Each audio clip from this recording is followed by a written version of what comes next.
Ever feel like you're speaking a completely different language when it comes to like connecting with people? Like you're missing the secret handshake to winning friends and influencing people? Well, today we're cracking the code with a deep dive into Dale Carnegie's legendary book, How to Win Friends and Influence People, published way back in 1937.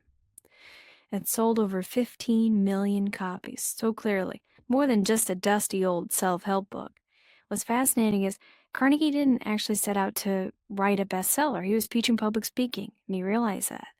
People crave something more than just eloquence. They wanted to build genuine connections and understand that subtle art of winning others over. It was like, the missing instruction manual for human interaction. So what timeless nuggets of wisdom can we unearth from this classic? First up, let's talk about the power of genuine interest. This isn't just about politely nodding your head while someone drones on and on about their prize-winning dahlias. Carnegie argues that taking a sincere interest in others is the bedrock of any strong relationship. He tells this great story about a dinner party where he found himself seated next to a botanist. Now, I already feel my eyes glazing over, but Carnegie, being the master of connection that he was, listened intently to the botanist, asking insightful questions, soaking up every detail, and guess what? The botanist later raved about him, called him a brilliant conversationalist. The takeaway here, sometimes the best way to connect is to simply zip it and actually listen. We all secretly love talking about ourselves. Right, so making someone feel heard and understood is like hitting the jackpot of likability. It's about making them feel like they're the only person in the room. Even if you're secretly wishing you were back home with your Netflix queue. Now, speaking of making a good impression, Carnegie stressed the importance of remembering names. It sounds simple enough, but let's be honest. How many times have you awkwardly fumbled through an introduction, desperately trying to recall someone's name? It's like trying to remember the Pythagorean theorem during a pop quiz. But Carnegie believed that using someone's name is like a magic spell. Makes them feel valued, respected, and downright special. Even highlights his politician, Jim Farley, who had an uncanny knack for remembering names. Farley wouldn't just learn a name, he'd gather intel like a secret agent, memorizing details about their family, their work and interests, anything to solidify that name in his memory. Talk about making an unforgettable impression. But what if you're not blessed with a steel trap memory? The point isn't about having photographic recall. It's about demonstrating that you care enough to put in the effort. It's like bringing someone their favorite coffee order, a small gesture. That speaks volumes. And speaking of effort, let's tackle a topic that requires a whole lot of it. Avoiding arguments. We all know those people who love a good debate, who thrive on conflict like it's their oxygen. But Carnegie, being the voice of reason, believed that arguments are rarely productive and often leave relationships bruised and battered. He even recounts a time when he was at a party and someone misquoted Shakespeare. Now, you just know someone was itching to correct that, right? But instead of jumping in to be the literary hero, Carnegie took a deep breath and let it slide. He later learned from his friend, Frank Gammond, that it's wiser to avoid the acute angle. I love that phrase, avoid the acute angle. It's like gracefully maneuvering around a sharp corner instead of crashing headfirst into a wall. Basically, it's about choosing your battles and understanding that sometimes letting someone save face is more valuable than winning a pointless argument. So, we tackled genuine interest, remembering names, and avoiding arguments like verbal ninjas. But what about those warm and fuzzy moments that make interactions sparkle? That's right. We're talking about praise. Carnegie was a firm believer in the power of sincere praise, and not just for major milestones. He emphasized praising. Even the smallest improvements, those tiny steps forward that often go unnoticed, like those first wobbly steps a toddler takes, we cheer them on, not because they're Olympic athletes, but because they're trying, they're progressing.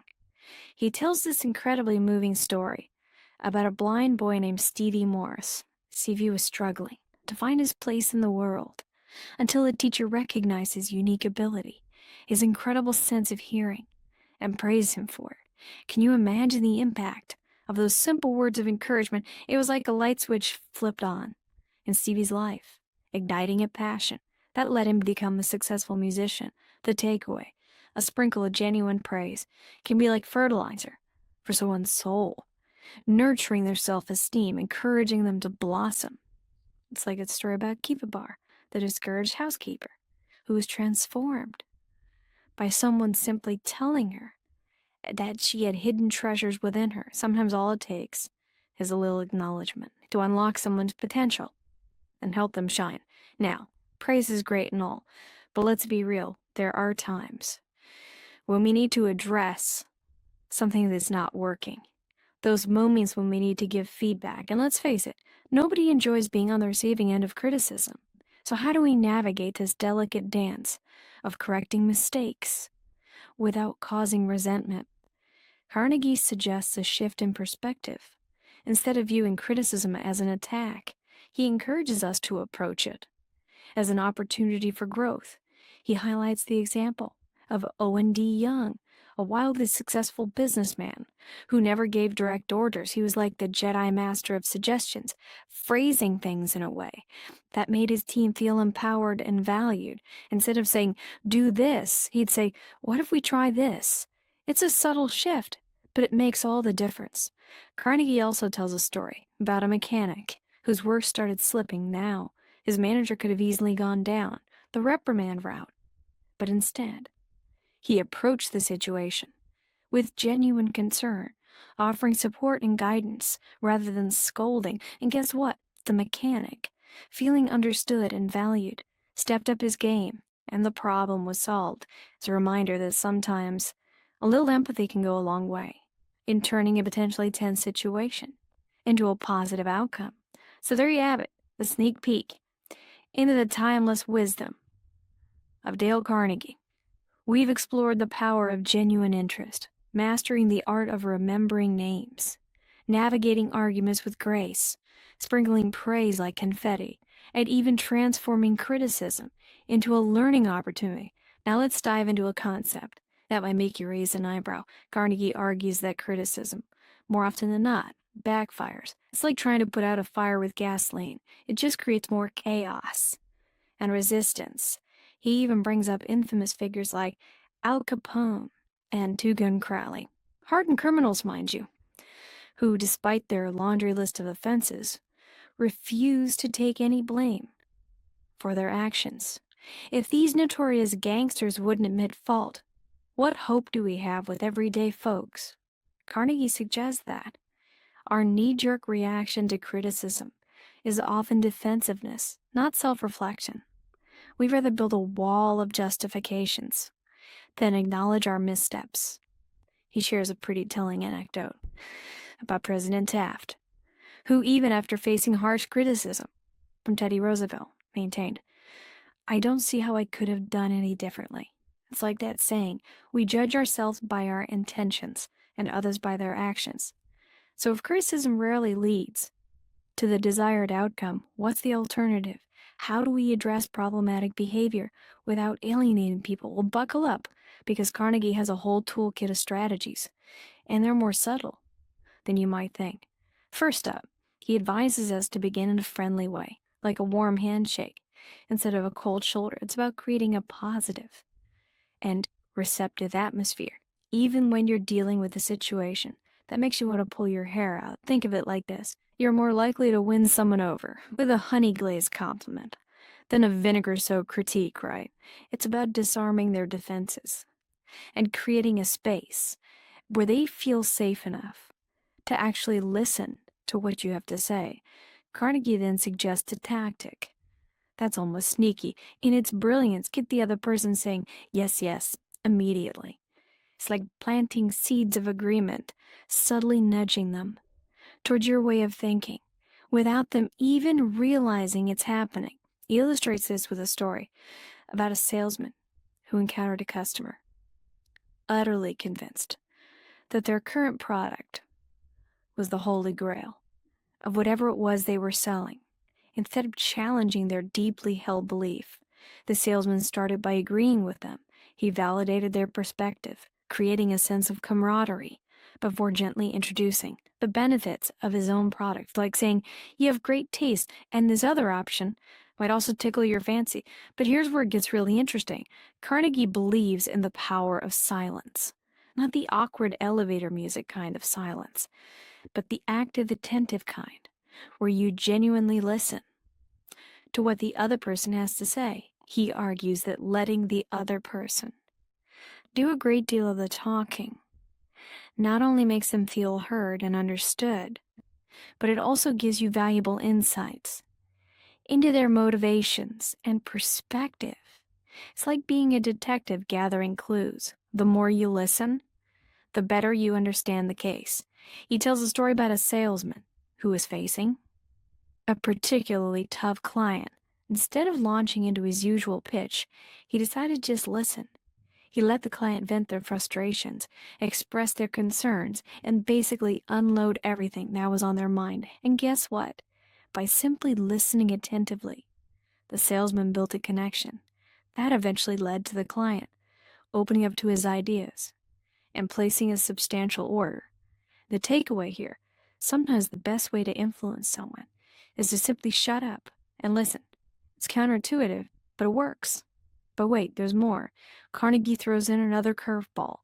Make the other person feel that the idea is theirs. Nobody likes to be told what to do right. We all have that inner rebel who loves to resist authority. But if you could present an idea in a way that makes someone feel like they've come up with it themselves, they're much more likely to embrace it as their own. It's like planting a seed and watching it blossom into their own brilliant idea. He illustrates this with a story about a manager who needed his team to take on a challenging project. Instead of barking orders, he presented the problem to them and asked for their input. He basically transformed the potential power struggle into a brainstorming session. And the team, feeling empowered and engaged, came up with creative solutions and took ownership of the project. Carnegie kicks things off with a principle that might seem obvious, but it's often overlooked in the heat of the moment. Begin in a friendly way. It's like that saying, you catch more flies with honey than with vinegar. Even when you're dealing with a situation, that makes you want to channel your inner Gordon Ramsay. A friendly approach can work wonders. Carnegie provides a striking example of this in action. He recounts how John D. Rockefeller, facing a bitter labor strike, managed to win over the angry workers. Then you'd think a tycoon like Rockefeller would just throw money at the problem, or maybe hire some intimidating security guards. But instead, he did something completely unexpected. He addressed the workers with respect and understanding. He acknowledged their grievances, highlighted their shared interest, and basically treated them like human beings, not just cogs in his capitalist machine. The result, the tension diffused, and the workers, feeling heard and respected, were more open to finding a peaceful resolution. It's a reminder that, even in the most heated conflicts, a little bit of honey can go a long way.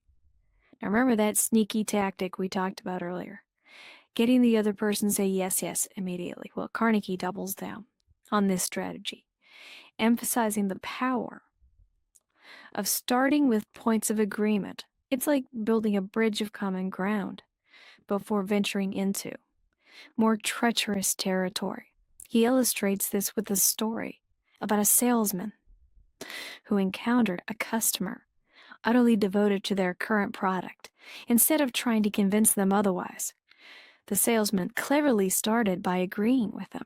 He validated their choice, creating a sense of camaraderie, before subtly highlighting the advantages of his own product. It's like saying, you have excellent taste, my friend, and this other option might also pique your interest. But here's where Carnegie throws in a curveball that might make some of you introverts rejoice. Let the other person do a great deal of the talking. Now, this doesn't mean you just zone out and think about what you're having for dinner. It's about active listening, about truly absorbing what the other person is saying and making them feel like their words matter. The takeaway here is that sometimes the best way to influence someone is to simply shut up and listen. It might go against our instinct to dominate the conversation, but trust me, it's a powerful technique. And now for the grand finale, the move that separates the amateurs from the masters of persuasion. Make the other person feel that the idea is theirs. Nobody likes being told what to do. We all have that stubborn streak that makes us resist anything that feels forced upon us. But if you can present an idea in a way that makes someone feel like they've come up with it themselves, they're much more likely to embrace it as their own brilliant brainchild. Carnegie tells a story about a manager who needed his team to take on a challenging project. Instead of barking orders like a drill sergeant, he presented the problem to them and asked for their input. He basically turned a potential power struggle into a brainstorming session, and the team, feeling empowered and engaged, came up with creative solutions and enthusiastically took ownership of the project. It's like planting a seed and watching it grow into their own beautiful idea.